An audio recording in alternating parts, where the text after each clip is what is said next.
याचा अर्थ स्वाभाविकरित्या महाराज आता सगळ्या विजापूरच्या दरबारातही धुमाकूळ घालतायत. विजापूरच्या सगळ्या जहागिरीत धुमाकूळ घालतायत आणि म्हणून विजापूरचा बादशाह त्या ठिकाणी आदिलशाह शांत बसेल कसा, संतापला. या शिवाचं काहीतरी केलं पाहिजे म्हणून तडफडतोय, अनेक योजना आखतोय, पण त्या सगळ्या योजना फेल जात आहेत. आज मोठी योजना आखायचं ठरवलंय. आपल्या जहागिरीत असलेल्या सगळ्या मोठ्या सरदारांना दरबारात बोलवलाय. मोठे मोठे मी म्हणणारे सगळे सरदार आदिलशहाच्या दरबारात आज येऊन बसलेली आहेत. बादशाह आदिलशहाही त्या ठिकाणी सिंहासनावर बसलाय आणि बादशाह आदिलशहाची आई फार संतापली. विशेष म्हणजे या बाबतीमध्ये ती अस्वस्थ होती बादशहापेक्षा. तिचं नाव बडी बेगम साहिबा. दरबारामध्ये मोठे मोठे सरदार येऊन बसलेत. सगळ्यांना माहिती विषय काय आहे, पण कोणीच बोलायला तयार नाही.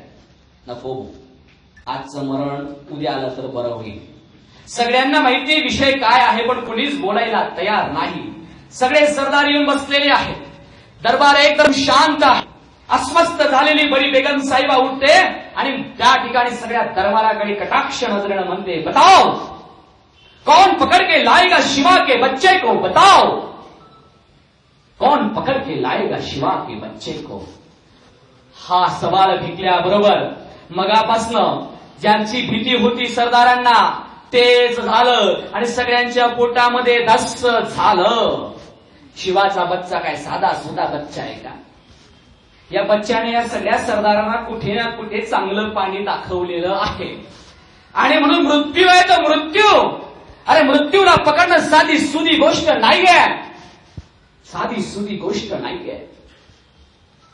सगळ्या सरदारांच्या मानाखाली आहे.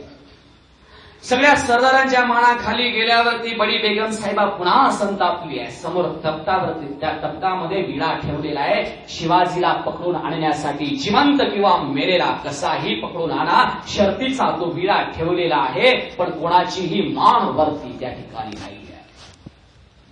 कसं शक्य आहे? शिवाला पकडणे इतकी साधी सुधी गोष्ट आहे. आणि मग एकदम दरबारामध्ये त्या ठिकाणी शांतता पसरली आणि एकदम दरबारात आवाज आला, मैं पकड़ के लाऊंगा शिवा के बच्चे को, मैं पकड़ के लाऊंगा शिवा के बच्चे को. म्हटल्यावरती सगळ्यांच्या नजरा कुठून आवाज आला म्हणून तिकडे बघायला लागल्या. समोरच दरबाराच्या एका कोपऱ्यात आवाज आला होता, मैं पकड़ के लाऊंगा शिवा के बच्चे को. आवाज होता धिप्पाड अशा अफजल खानाचा. अफजल खानानं त्या ठिकाणी कुर्निसात घालत घालत पुढे येऊन म्हटले की मैं पकड़ के लाऊंगा शिवा के बच्चे को. खरं म्हणजे हा अफजल खान अत्यंत पराक्रमी. खरं म्हणजे अफजल खान एक साध्या भटारींचा मुलगा आहे.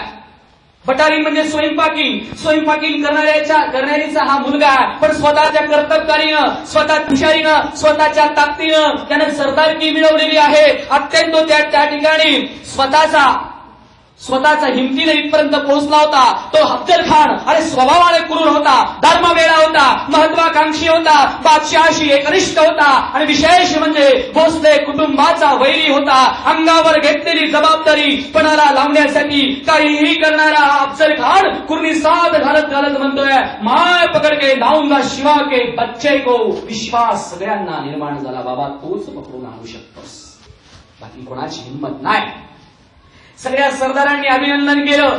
बाबा जा, तुझीच त्या ठिकाणी शक्यता आहे. आम्ही तर काय सगळे त्याला पकडू शकत नाही. सगळ्यांनी त्याला अभिनंदन केलं. म्हणजे दुसरी गोष्ट, पकडून जर दुसरं आमच्यावरचं संकट केलं तर आम्हाला कोणातरी जावं लागलं असतं आणि आम्ही तिथं काय झालं असतं आम्हालाच माहिती आहे. सगळ्यांनी अभिनंदन केलं.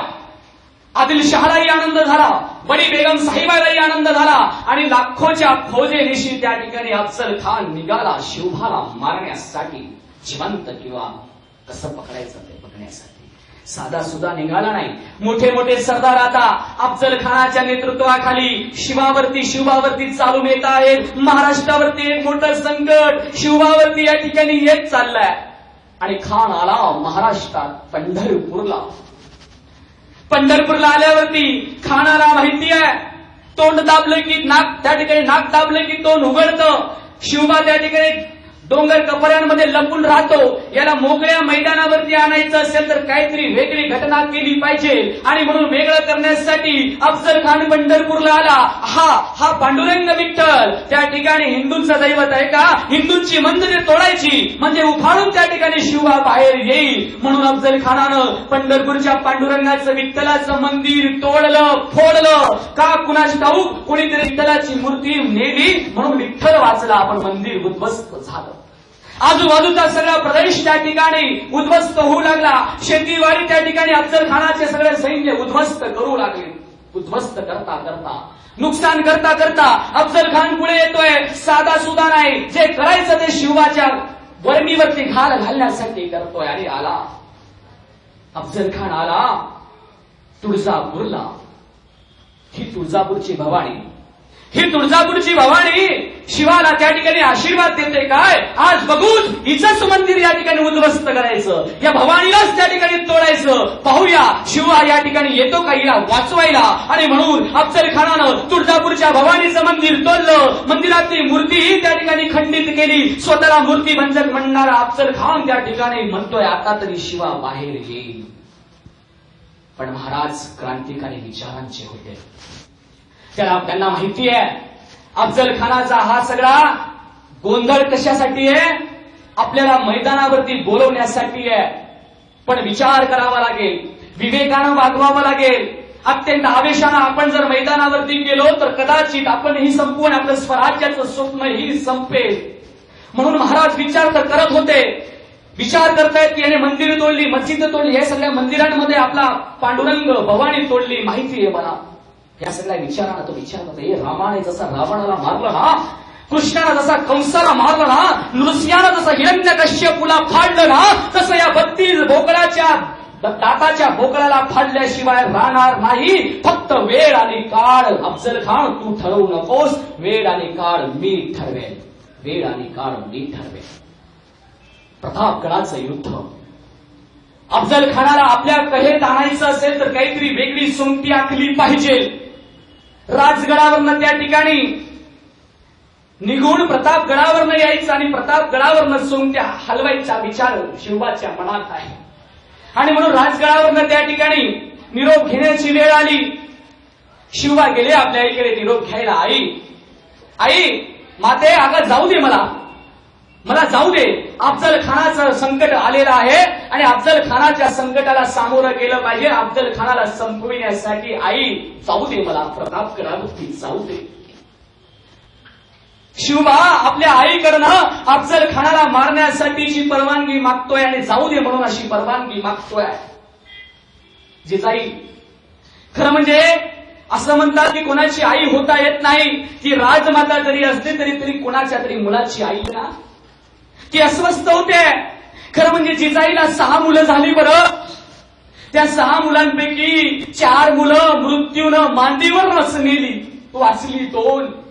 त्यातला मोठा मुलगा संभाजी, दुसरा आला संभाजी. बरं, मोठा मुलगा संभाजी कायम आपल्या वडिलांसोबत त्या ठिकाणी स्वारीवरती असायचा आणि लहान हा शिवाजी. मोठा मुलगा संभाजी याच अफजल खानानं एकदा दगा फटका करून त्या ठिकाणी शहाजी राजांना बंदी वासात टाकलं. याच अफजल खानानं दगा फटकानं माझा मोठा मुलगा संभाजी याला मारलेलं आहे, संपवलेलं आहे. आता वाचला एक मुलगा शिवाजी. या शिवबालाही मारण्यासाठी हा अफजल खान टपून बसला आहे आणि ती महाराष्ट्रावरती माझ्या मुलाला मारण्यासाठी येऊन टेपलेला आहे. आणि शिवबा म्हणतोस मला जाऊ दे अफजल खानाला संपविण्यासाठी. आपल्या मुलावरचा तिचा विश्वास आहे. शेवटी आई आहे, हो ती आई आहे. प्रतापगडाचं युद्ध घडणारच आहे. म्हणून त्या ठिकाणी जिजाई शिवबाला सांगते जा बाबा जा, पण संभाचं उसनं फेडून आण रे बाबा, संभाचं उसनं फेडून आण. तुझ्या मोठ्या भावाला मारणारा अफजल खानाला संपविल्याशिवाय परत येऊ नको रे बाबा, परत येऊ नको. जिजाईचा निरोप घेतला. शिवबा गेले सईबाईंचा निरोप घ्यायला. सईबाई अंतुरावरती खिळून पडलेल्या आहेत. सुमारे 2 वर्षापूर्वी मुलाला जन्माला घातलं आणि तेव्हापासून सईबाई आजारीच आहे. आजारी असलेल्या सईबाईंच्या खाटेजवळती पलंगाजवळती शिवबा गेले आहे. 2 वर्षाचा आपला मुलगा संभाजी त्याचं नाव, तिसरा संभाजी आला बरोबर.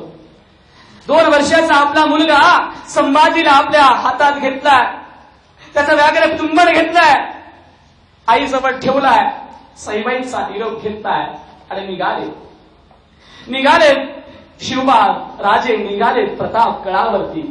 राजगडावरनं प्रतापगडावरती शिवबा आले. याचा अर्थ स्वाभाविकरित्या महाराज आता सगळ्या विजापूरच्या दरबारातही धुमाकूळ घालतायत, विजापूरच्या सगळ्या जहागिरीत धुमाकूळ घालतायत आणि म्हणून विजापूरचा बादशाह त्या ठिकाणी आदिलशाह शांत बसेल कसा, संतापला.